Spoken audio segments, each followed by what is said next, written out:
एक सन की राजा हर रोज सुबह अपनी रानी को खड़ी कर उसकी नथ में से 100 तीर निकालता और पूछता, है कोई इस धरती पर मेरे जैसा और कोई भी वीर मर्द? रानी बेचारी कहती कि नहीं महाराज, आप जैसा वीर पुरुष और कोई नहीं। समय बीता। एक बार रानी की माँ रानी से मिलने आई। जब उसने रानी की हालत देखी तो उसकी आंखों में पानी आ गया। बोली, बेटी ये कैसी हालत बना रखी है, बिल्कुल सूखी लकड़ी के समान हो गई हो। तुम्हें कोई बीमारी है, कोई दुख दे रहा है, या फिर तुम्हें समय से रोटी नहीं मिल रही? आखिर बात क्या है? अब रानी कैसे अपनी माँ को अपना दुख बताती कि राजा हर रोज सुबह उसे खड़ी कर उसकी नथ में से 100 तीर निकालता है। हर तीर में उसका कलेजा बाहर आने को हो जाता है। अगर वो जरा सी भी हिली या राजा जरा सा भी चुका तो प्राण गए। पर जब माँ ने बार बार दबाव देकर रानी से पूछा, तब रानी बोली, क्या बताऊं माँ, किसी चीज की कोई कमी नहीं, अन्न का भंडार भरा हुआ है, पीने को अच्छा पानी है। तो फिर बात क्या है बेटी? माँ ने इस बार जब रानी का हाथ पकड़ अत्यंत रुदन स्वर में पूछा तो रानी टूट गई और अपनी वेदना प्रकट करते हुए कहा, माँ, तुम्हारे जमाई राजा मेरी नाक की नथ में से 100 तीर निकालते हैं, जिससे मेरा हृदय थर थर कांपता है। मेरी तरफ आता हुआ हर तीर मुझे अपनी जिंदगी का आखिरी तीर प्रतीत होता है। यही बात मुझे हर समय अंदर ही अंदर खाए जाती है कि आज तेरा आखिरी दिन है, आज तेरा आखिरी दिन है। बस माँ, इसी चिंता के कारण कुछ भी खाना पीना मेरे हलक से नीचे नहीं उतरता। रानी की माँ ने हैरान होते हुए कहा, ये तुम क्या कह रही हो बेटी, ये कब हुआ? रानी बोली, माँ, ये मत पूछो कब हुआ, ये पूछो कब नहीं हुआ। राजा हर रोज सुबह मुझे खड़ी करके सबसे पहले मेरी नथ में से 100 तीर निकालते हैं, उसके बाद ही अपना दिन शुरू करते हैं। बोली, कुछ बोलते भी हैं? रानी बोली, हाँ माँ, कहते हैं। है इस धरती पर मेरे जैसा कोई और मर्द? रानी की माँ कुछ सोचते हुए बोली, बेटी चिंता मत कर, कल वो जब ऐसा पूछे तो कह देना, दुनिया में मर्द बहुत, घर नहीं तो बाहर बहुत, घर से बाहर निकलो शेर को स्वा शेर बहुत। इतना कह रानी की माँ अपनी बेटी से विदाई ले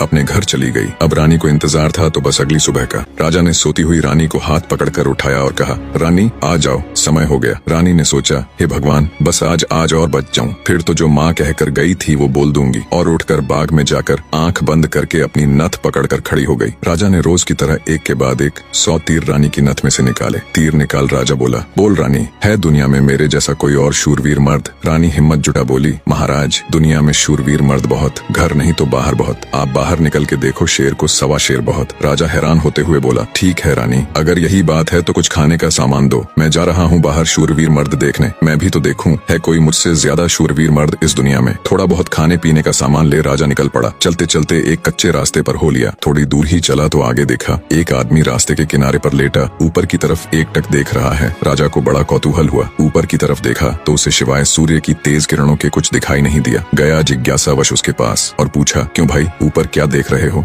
काणे आदमी ने कहा, इंद्र के अखाड़े में परियों का नाच हो रहा है, वो देख रहा हूँ। राजा ने एक बार फिर से ऊपर देखा पर उसे कुछ दिखाई न दिया तो उसका आश्चर्य बढ़ गया। काणे आदमी ने ऊपर की तरफ ध्यान लगाए लगाए राजा से पूछा, तुम कौन हो भाई और कहाँ जा रहे हो? राजा बोला, मैं मालवा का राजा उत्पल राज हूँ, मैं दुनिया में शूरवीर मर्द देखने जा रहा हूँ। काणे को बड़ा कौतुक हुआ। बोला, तो थोड़ी देर मेरी प्रतीक्षा करो भाई। नाचते नाचते एक परी की पाजेब टूट गई है, वो नीचे गिरने वाली है, बस उसको लेकर मैं भी तुम्हारे साथ शूरवीर मर्द देखने चलूंगा। कुछ ही देर में आकाश से छम की आवाज से एक पाजेब नीचे आ गिरी। काणे ने उसे उठाया और जेब में रख लिया और बोला, अब चलो भाई मर्द देखने। मर्द कैसे होते हैं मैं भी तो देखूं। राजा के आश्चर्य की कोई सीमा नहीं थी। उसका अहंकार तो यही नष्ट हो चुका था, उसकी हवाइयां उड़ चुकी थीं। सोचा कि तू तो रानी की नथ से तीर निकाल अपने आप को सबसे बड़ा मर्द समझता था, तेरे से ज्यादा तो ये काणा है। एक आंख से अंधा होते हुए भी इंद्र के अखाड़े में क्या हो रहा है देख लेता है। अब राजा और काणा आदमी दोनों एक साथ चल पड़े मर्द देखने। राजा और काणा आदमी अभी कुछ दूर ही चले थे। आगे एक नौजवान व्यक्ति धनुष बाण लिए किसी की प्रतीक्षा में बैठा था। राजा ने उससे भी पूछ लिया, क्यों भाई, कैसे बैठे हो? व्यक्ति बोला, अपने दोस्त का इंतजार कर रहा हूँ। राजा बोला, कहाँ है तुम्हारा दोस्त? व्यक्ति बोला, मैंने 100 कोस पर तीर मारा है, उसे लेने के लिए गया है। इतना सुनना था कि राजा के पैरों नीचे से जमीन खिसक गई। कहानी को बीच में रोक आपकी जानकारी के लिए बता दूं, पुराने समय में दूरी मापने के लिए किलोमीटर या मीटर नहीं बल्कि तब के लोग कोसों के द्वारा ही दूरी को मापते थे। उस समय के एक कोस का मतलब आज के लगभग 3 किलोमीटर है। तो नौजवान व्यक्ति ने राजा और काणे आदमी से पूछा, तुम लोग कहाँ जा रहे हो? काणे ने कहा, मर्द देखने। उत्सुकतावश नौजवान ने कहा, तो भाई हम भी चलेंगे तुम्हारे साथ मर्द देखने, बस थोड़ा इंतजार करो, मेरा दोस्त अभी मेरा तीर लेकर आता ही होगा। राजा बोला, 100 कोस से आज ही थोड़े ना आ जाएगा, उसे तो कई दिन लगेंगे। नौजवान ने मुस्कुराते हुए कहा, नहीं मान्यवर, उसे 100 कोस से जाने और आने में सिर्फ 1 घंटा लगता है। थोड़ी ही देर में एक लंगड़ा व्यक्ति नौजवान के द्वारा छोड़ा हुआ तीर हाथ में लेकर आता है। अब राजा को काटो तो खून नहीं।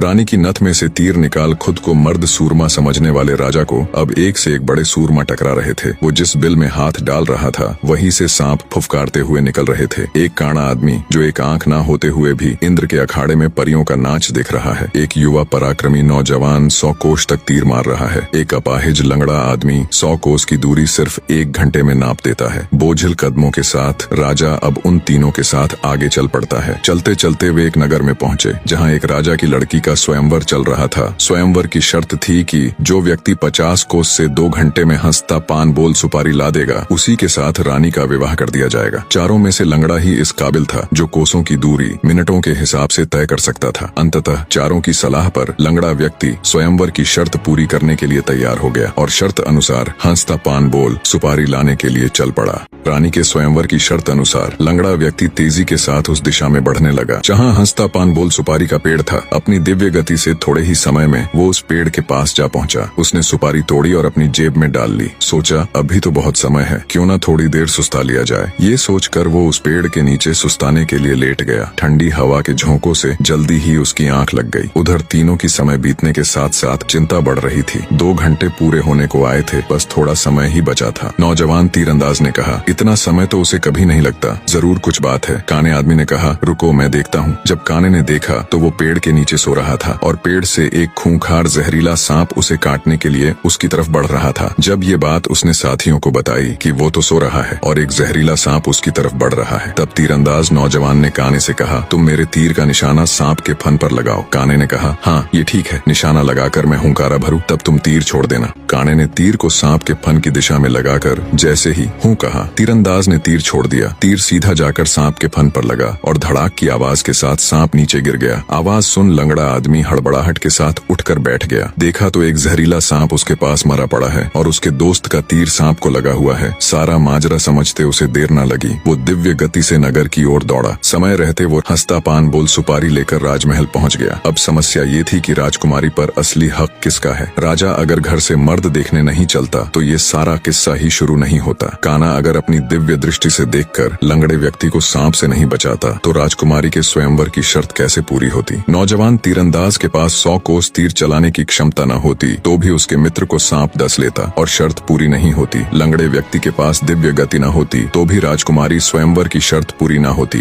राजकुमारी का पति कौन होगा? जब इसके ऊपर उनमें आपस में सलाह मशवरा हुआ तो राजा को ही चुना गया, क्योंकि ये सारी कहानी ही उससे शुरू हुई थी। पर राजा ने अपनी सारी बीती बात बता कहा, मैं पहले से ही शादीशुदा हूँ, इसलिए मैं राजकुमारी से शादी करूँ इसका सवाल ही पैदा नहीं होता। मैं तो तुम सबका शुक्रगुजार हूँ मेरा खोखला वहम तोड़ने के लिए। काने ने कहा, मैं तो इंद्र के अखाड़े में अपनी परियों के साथ ही खुश हूँ और वैसे भी मेरे दिन अब उस ऊपर वाले को याद करने के हैं। बारी आई युवा तीरंदाज की। उसने अपने मित्र से कहा, मित्र राजकुमारी के साथ तुम्हारा विवाह होना चाहिए, क्योंकि तुमने ही स्वयंवर की शर्त का सीधा पालन किया और राजमहल में शर्त अनुसार हंसता पान बोल सुपारी लेकर आए। इसलिए शर्त के दृष्टिकोण से देखें तो राजकुमारी पर तुम्हारा ही हक बनता है। तीरंदाज की बात सबको सही लगी और सबने सहर्ष सहमति जताई। लंगड़े व्यक्ति के साथ राजकुमारी का विवाह हो जाता है। सभी बहुत खुश थे। राजा सभी को अपने राज्य आने का निमंत्रण दे खुशी खुशी उनसे विदा लेते हैं। अपने मन में वो अब कभी रानी के साथ दुर्व्यवहार न करने की शपथ लेते हैं।